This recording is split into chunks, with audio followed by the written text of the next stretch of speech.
Surströmming is Baltic sea herring, which has been lightly salted and then allowed to ferment. It was born out of the need to preserve freshly caught fish. Back in the 1500s, salt was expensive, especially in Northern Europe. Food back then was preserved with salt since there was no refrigeration. Scandinavians found they could use less salt by allowing the fish to ferment. The can will look swollen because of this, but it is not bad, nor is it a sign of botulism. Surströmming is very much an acquired taste because it has a very strong, pungent scent since it's fermented for several weeks in its own brine. Yes. When you prepare surströmming, there's a few things to keep in mind. One, you always want to open it outside. If you open it inside, anything that's fabric is going to get impregnated with that scent. There is a ban in buildings against opening it indoors. So, things to consider. Professionals usually open the can and they just take it and they dunk it into a bucket full of water and they open in there because since the can is pressurized, it is going to spray, one. And two, of course, you're minimizing the scent, the extreme scent. So you open the whole can underwater and then you're safe. We've seen it where they don't do that and they just open it outside, but you still do it outside. When you serve it, you're gonna have this something called tun bread, which is kind of like a tortilla. And basically you're just gonna line potatoes, cooked potatoes, some red onion, chives, butter or sour cream, and then the surströmming on top of that. And you basically eat it like a taco. The drink of choice whenever you're having surströmming is aquavit. Yes, always great to chase that flavor down. Sometimes that can be the savior of feeling like you're washing the flavor down with that aquavit. You might have seen people on videos having the surströmming challenge. And so basically them opening the can and eating the surströmming straight out of the can. That's completely wrong. And of course then they have the after effect, which is not a pretty picture. No. Because that's not how you do it. You know, the thought behind it was better to hold your nose than starve. So same thing applies even today. Hold your nose while you're eating it and it's okay. This is actually an acquired taste, but many people in Sweden do love it. And this is part of a culture. It's a historical dish. Yeah, many people have an absolute love for the flavor of surströmming. I remember when we went to go try it, we decided that we'd lived in Sweden for so long that we had to make sure that we tried this because it was such a famous part of the culture. And so the smell is definitely something to get over, but you've got to kind of try to separate that smell from what you're actually eating. It's also, like you said before, it's a different texture. It's not something you're used to. So when you tried it, what did you think of it? I still had a really hard time getting over the smell. The smell was so strong, and I think I just got locked in my head that it was just going to be horrible, and so one bite and that was it. I think I was even trying to get out of even that one bite to see if I could even squeeze all the fish out of it and just take a big piece of bread with whatever else. So for me, yeah, it was still difficult. I really didn't like it. I think I wouldn't mind trying it again though. Like for me, yes, the scent is something that I didn't enjoy. But once that you put it on the bread and you put all the fixings in there, then really the scent is worse than the flavor. The flavor was not bad. The only two things I did not like is the texture, because the texture does change from your typical flaky fish that you eat that's fresh. This is fermented, so there's a different texture. And the scent. Those are the two things I did not like. But the actual flavor of it, I was able to eat a whole bread with it. You ate the whole thing. I was also trying to make up for this guy that didn't eat it. And I was like, okay, here we are asking somebody to fix it. Yeah. And we have to at least give it a chance. And we did. And I think really and it's too bad because you really should see everything about the process of opening the can and getting used to the smell and the preparation. But I think for me, what that did was that got in my head too much, because like the way that we did it was they opened the can and they set it outside. They didn't open it underwater.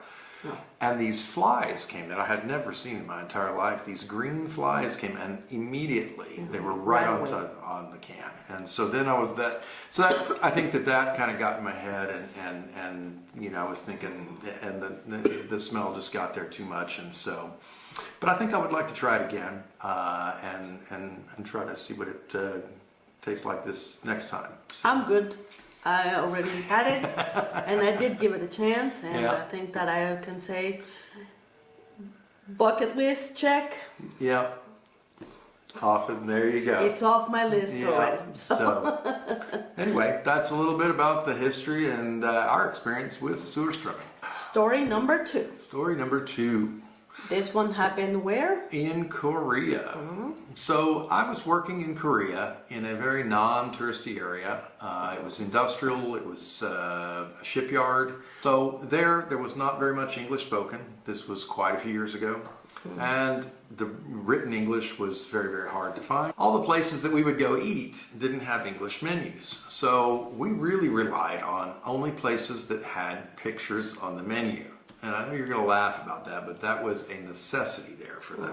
One evening, we saw this place that we had gone by a couple times that had this razor clam soup. So we figured we could get in there and somehow order this soup that we wanted to try, because we'd never tried razor clams before. Never. So we made our way over there and got to this place where this razor clam soup was served, and this is what happened. We sit down to get our soup. We order it. And while we're waiting, they bring this bowl with oily, crunchy looking underbellies of roaches. At least that's what they look like to us. So we asked the waitress, what is this? And she takes off, and then later comes back and in broken English tells us this is butterfly larvae. Later we find out that it's silkworm larvae. You know, one turns into a butterfly, the other one turns into a moth, but I mean, similar. So we're looking at them and we're thinking, no, we don't want it. So she takes one to show us how you eat it. She takes chopsticks, takes one and puts it in her mouth. And we just hear this crunch all of a sudden. So when I hear that crunch, what it reminds me of is when I was about 15 years old, living in the Woodlands, Texas, which is all in the pine trees, if you don't know where that is. You have these tree roaches, they get everywhere. It doesn't matter how much you spray pesticide or anything like that. These are big, huge roaches that run across. One night, I'm hungry, go into the kitchen. To get into the kitchen, there's these 2 French doors that open, so you have to reach in around the French door to get to the light switch. I flip the switch, and I feel something just running down my arm, and the light switches on, and I yell and throw my arm, and it's this big, huge roach that was right there behind the switch, ran down, and he's flying now in the kitchen. I gotta go over and kill this thing, and you just step on him. And when I step on it, the same sound that was between her teeth when she threw that little critter into her mouth with those chopsticks was the same sound of that big cockroach between my foot and the linoleum floor. Crunch. And I was like, ugh. Yes. No, it's not pretty. Not at all. So we ask her to please just take it away. We thank her for it, but we can't accept that one. Yeah. So she has this confused look as she's walking off with the bowl of the larvae. Yeah, because it must have been some kind of delicacy. Yeah, you know, and she for must have them. been thinking crazy tourists. And I think that she brought it out as something special to show us, like, you know, we're going to give you something special. But Well, instead of that night being we went on the adventure, to go try the razor clam soup, and, normally our limits are never surpassed. That night they were surpassed, and we always will remember that restaurant, not for what we ate, But what we didn't eat that night, and that... To this day, I don't even remember what those razor clams tasted like. I don't have a clue. I don't have a clue. That was a shock. No. Actually, that took over the whole conversation for the rest of the evening. Yeah, and many more years after it. Even today. So, yes. More than 20 years later. That was Expat Adventure in Food number 2. Yeah.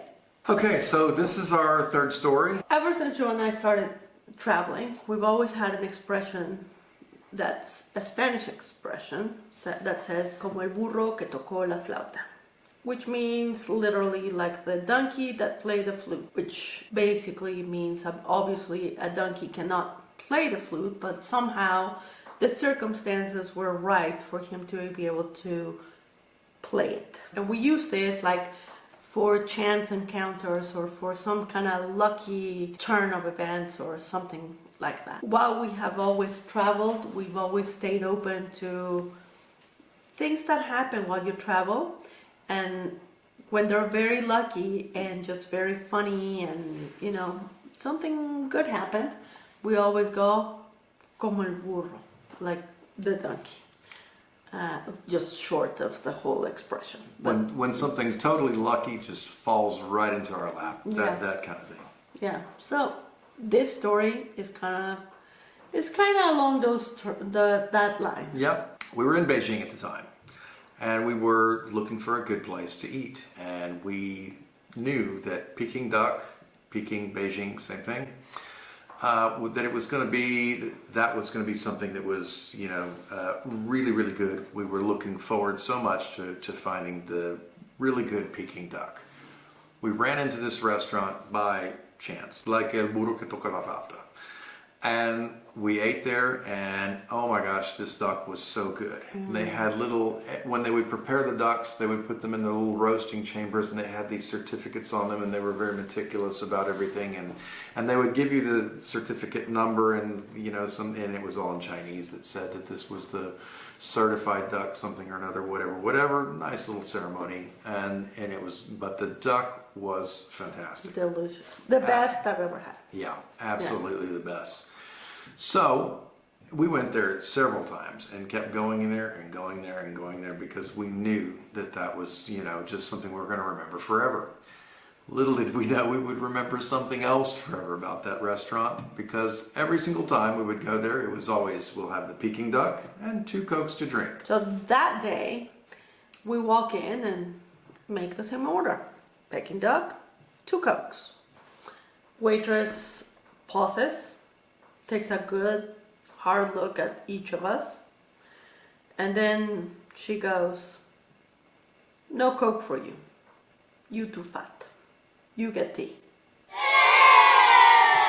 And we're just like... And we're looking at each other like, who is this? Okay. We get tea today. And this was 20 years ago when we were... Many pounds or kilos ago. Many pounds and kilos ago, yeah. Today she probably would look at us and go, "You don't even get duck." No duck for you either. No duck or Coke. And, but on the upside, the tea ended up being really good. So what she brings us, the tea that she served us was this jasmine tea. And they have this big, it looks almost ceremonial, a big long teapot with this big long spout, and they come and you have this tiny little teacup that's on your table, and they come and pour it for you, and the spout of tea that's coming in, she's standing way out.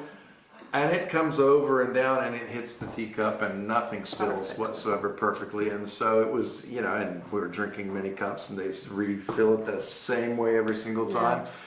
Really, really cool. And I love the jasmine tea. I would have never discovered it that way if she hadn't have said we were too fat and we needed no Coke. We needed jasmine tea. Exactly. So sometimes when you travel, you gotta roll with the punches, and you have 2 choices to make. You can either get totally pissed because things didn't go your way, or you can just go with the flow and see where it takes you. Yeah. And a lot of times you'll be very pleasantly surprised. We're happy we didn't get offended, because that's been one of our favorite stories to tell of our travels in Beijing, China. I love it. Many, many, many years. Yeah. So Yeah, it was great that we didn't rock the boat and we rolled with the punches on that one. Yeah. And that is expat story number 3. We hope you like these stories. We hope they're enjoyable to you. We hope they help you somehow or another in your travels. And once again, we thank you for watching, and Leave a comment with your funny stories from eating abroad. Give us a like if you're into that. Hit the subscribe button. Hit the bell so that you're notified when our next video comes out. We'll see you later. Bye. bye-bye.